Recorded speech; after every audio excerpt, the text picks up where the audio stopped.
In this video, we are going to see how we can design an house plan and how we can draw using the drawing tools, and also how we can draw with the perfect precision using the measurements. And we will see other tools that will help you to design in 2D firstly, and then in the following videos we're gonna also explore the 3D. But I wanted to show you how you can use Sketchup also to create 2D drawings that you can export later in Autocad or other CAD applications, or also that you can print or plot, or that you can use for your personal project or for an exam or whatever it's your need. Now, first of all, this is a drawing that I was starting to develop, and I just noticed that I have a line here, so I will select that and delete it. So this is the standard representation of an house plan when you have the walls that are represented by two lines. And this is also useful later on in 3D because we can actually extrude here the walls separately from the other surfaces. So I just want to show you how you can start with this, and then we will proceed on this drawing. So this is a really simple drawing here. So I will use the line which we previously saw, but now we're gonna see how to draw with precision. So first of all, you have some shortcut keys or other keys, additional commands, additional keys that you can use with the standard lines tool or the standard pencil. Now the first one, when you click, you're gonna see here that it's gonna snap to the epsilon axis and to the X, and we already saw that.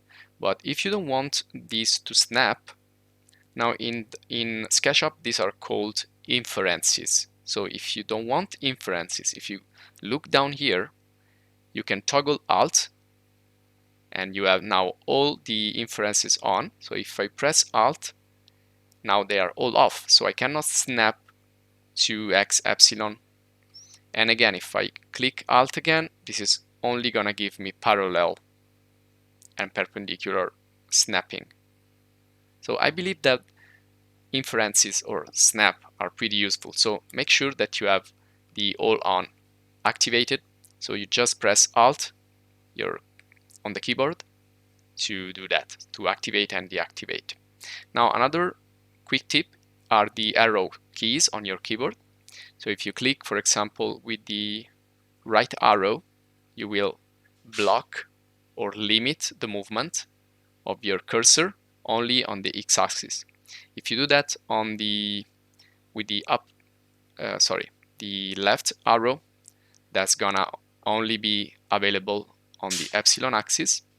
And finally, if you use the up arrow, that's gonna stay on the z axis. Now, right now I cannot see it, so I need to orbit.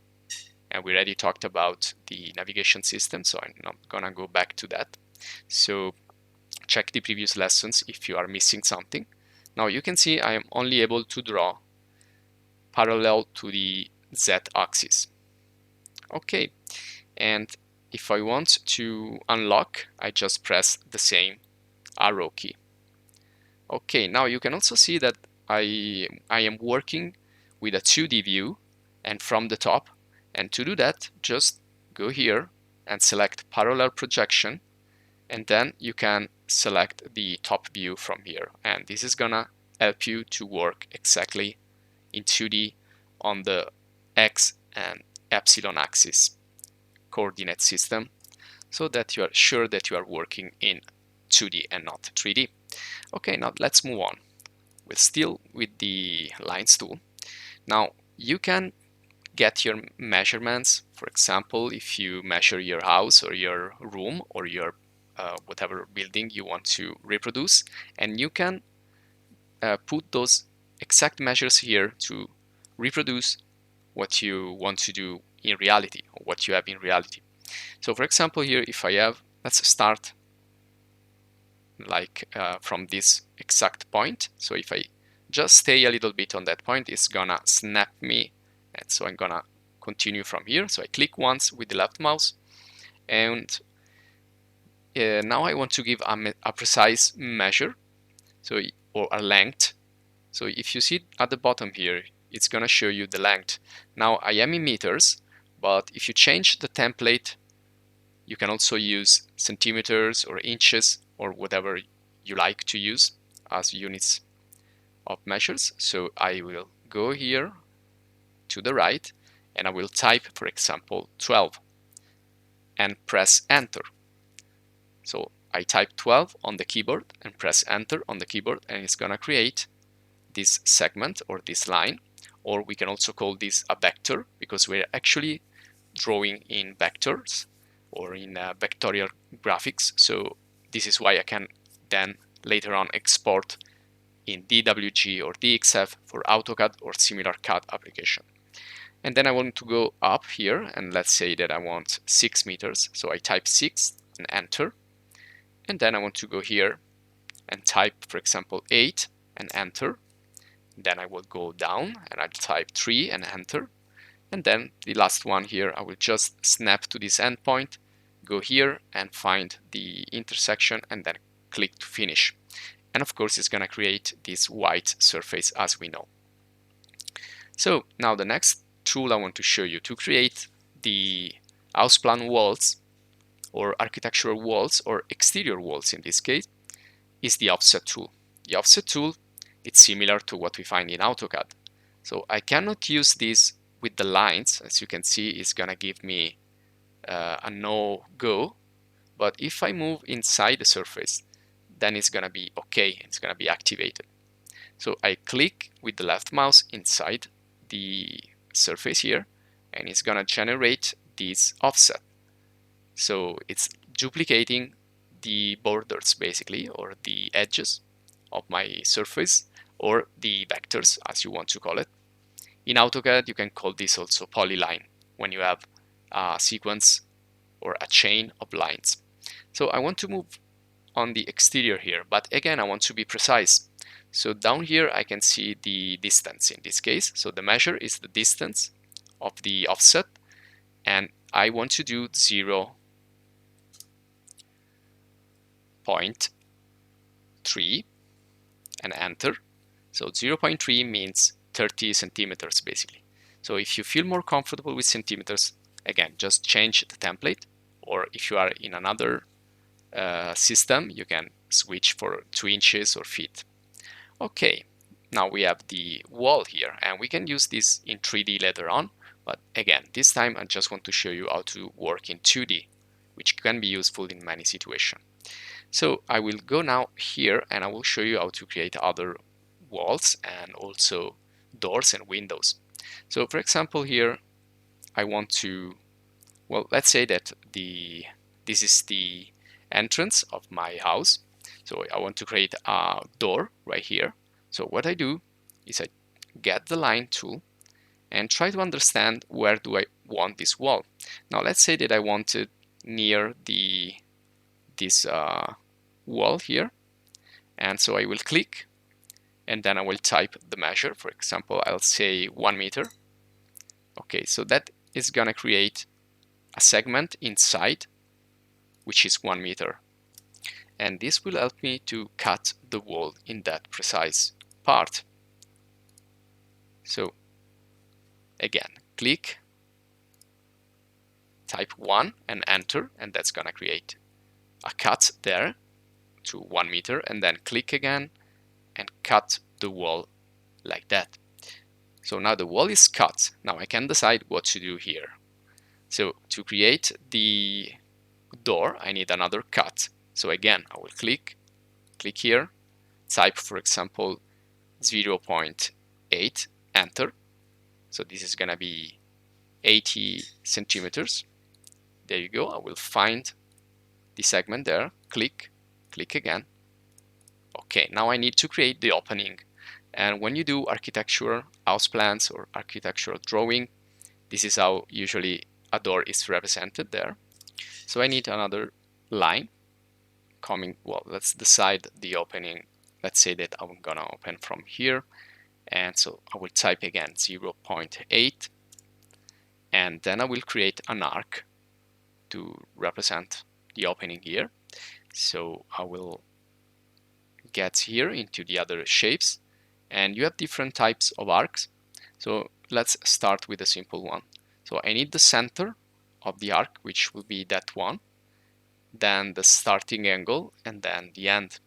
Now you can always change the options here. Just look there at the bottom, you can change. For example, here you can, if you press Ctrl plus or Ctrl minus, increase or decrease the number of segments if you want to create something more edgy or more smooth. Now be careful not to add too many edges if you don't need it, and then click to complete the arc. Okay, and then we can create here the frame of the door. So I can just do something like that if I want to be quick. Otherwise, I can create something more precise. For example, I can use, so let's delete that line, select and cancel and delete. And I want to create something more precise, so I'm gonna use the rectangle tool, which is another shape tool, really important. So right here, I have again the suggestions for the measure at the bottom. So in this case, I want to say, okay, this is gonna be, well, the length. So moving on the x-axis, so the x is gonna be 0.3, which is the wall thickness, and then comma, and the height is gonna be, let's say, 0.05, and press enter. And this is gonna create me this little rectangle that I can use. So I can select it by clicking and dragging, and then I can copy this. So if I click, or well, I can just move it. So if I click here, move this right here, it's gonna create me that representation of the frame of the door. And then I can select it again with the selection, rectangle selection, and then again I can move it. But this time I'm not only gonna move it, because you can see here it's moving everything. So I'm gonna click on Control on the keyboard and then place it here. So they are gonna be identical. Now these are all tips, but you can also find other ways to do things. This is just my way to do that. And also you can do the same thing with the door thickness. To represent door thickness, again, I'm gonna use the rectangle. So the door it's 0.8, comma, and let's say 0.03 for the thickness. So it's gonna be like 3 centimeters. And then I can select this again and place it into position. So you can see that once you understand the logic of how Sketchup works and thinks, everything's gonna be easier and easier. Okay, now I want to add some more walls. So again, I think that you can experiment a little bit, but let's say that I want some wall here. So I can go all the way, and then I will click here, and let's say that the interior wall is 10 centimeters, so 0.1. Create this little segment and then use it to create this separation wall.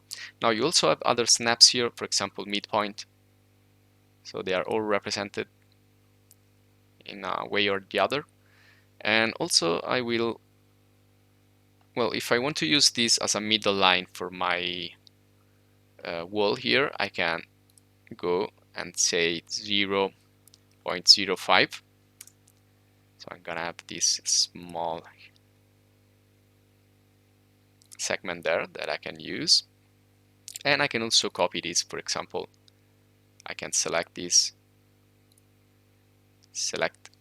well, you can do also Ctrl C and Ctrl V, but you always need to check where this is the insertion point. Now in this case it's at the bottom, so I need to go here, but here I don't have any reference, so I cannot do this. So to have more control, I select move, click on that point, click Control, and that's gonna create a copy, and I'm gonna place it right there. And then I will get rid of the middle one because I don't need it anymore. Now sometimes when you delete segments, it's gonna fix that part for you automatically. Now I need to also take that off, and also this. And this is probably going to be like 2 rooms, and maybe this is like a living room. Well, we don't care right now. Let's create a window. Now sometimes you just need to create one, then you can just copy and paste it. So I will click and drag here, click on this point, control, and this is gonna be placed here as well. And again, I can move from here and create other copies. Okay, now I'm just placing these randomly, but you can always take the correct measure and place it in the exact position that you want. I can also place this, for example, outside, and I can rotate this. As we saw also in the previous video, we can use rotate, scale. So let's scale it, and this is gonna be scaled in 2D only, maybe like that, and then move this into position right there. Okay, and then again click and move, control, and make a copy. So once you figure out the basic elements, you can multiply them, copy them really easy and fast. Okay, let's also take this door, copy, and paste it right here, maybe here, and maybe this is too big for this part of the drawing, so I'm gonna scale it just a little bit. Well, this is, of course, this is not precise, so again, you need to check everything if you want to be precise. So, well, I think I will remove this like that. Okay, sometimes everything's gonna turn gray because it's like when you delete surfaces, but then it's gonna come back once you have closed everything up. So I'm going to move this approximately here and close them again like that, and you can see that the white is back on. And if it's not back on, possibly something is open, or either you can delete and recreate the missing line there. Okay, now this is looking a little bit better, and so I will again take this and copy to the next room. So from here and here. You can also like draw segments to like to keep the correct distance. So if I want, for example, 0.5, which is half meter. Okay, that's approximately half meter, but let me go back, Control Z. Let's say that I want this 0.09, so 9 centimeters from the wall. Okay, now I have that reference, so I can move this, and I will use this projection here, click, and click again, and that's gonna be exactly 0.9 from the wall. Now I just want to show you how to create a window. Now be careful there when you delete something complex like that. You may have to rebuild part of the wall here. Okay, so for the window, if I want to place that precisely, I can click here, and let's say I want 1 meter distance. Okay, and this is gonna again create a segment right there, and now I know that I am 1 meter from here, and I can start to create my frame for the window. So again, if I click here and type 0.05, it's gonna create a cut, and there I can create my frame again. And then I will need to create a middle line, so using the middle snap, and this is gonna be like the glass of my window, so it's gonna be, let's say, 2 meters, not too much. So Ctrl Z, click, and let's say 1 meter point 2. Okay, and then I can do like this, so I can create these two, and then I can copy this, or I can create another segment here. Let's say 0.05, and this is gonna be the other part here. Okay, now if I want to create a double glass, or represent this a little bit different, I can click and say 0.03. Okay, and this is gonna be like one side of the window. Now if I want to mirror, I can use the rotate tool. So if this is gonna be the center of my mirror, I can take this one here and say rotate. Okay, well, my axis of rotation is gonna be on this other line here and exactly in the middle point. So you need to look around for, there you go, the midpoint. Okay, and I need to rotate, but also copy. So when I rotate this, you also have to click Control. So it's gonna create a copy, and this is kind of a mirroring things around. So you can basically also create half of the window and then mirror it, or whatever you need to mirror. You can just create one and then rotate it and copy to mirror.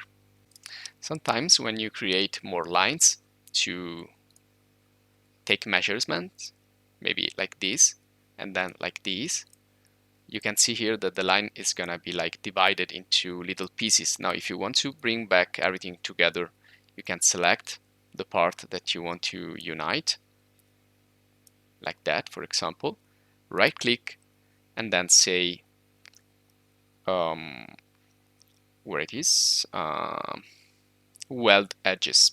So that's gonna weld everything up. It's gonna be a single line again. So if you want to clean a little bit your drawing when you're finished. And now it's time to export. So if you want to continue now, or you want to print, or you want to plot, or you want to export into AutoCAD, you can go here. And well, if you want to export the 2D graphic, you can go here, and you can see you have simple images if you want to print this with a printer, but you also have like PDF if you want vector graphics, or also APS, and also you can export in AutoCAD or other similar application. For example, here I want to export this in the XF, and just you have some options here if you want. Okay, and then you can export. Now you can also print from File and go to Print Preview.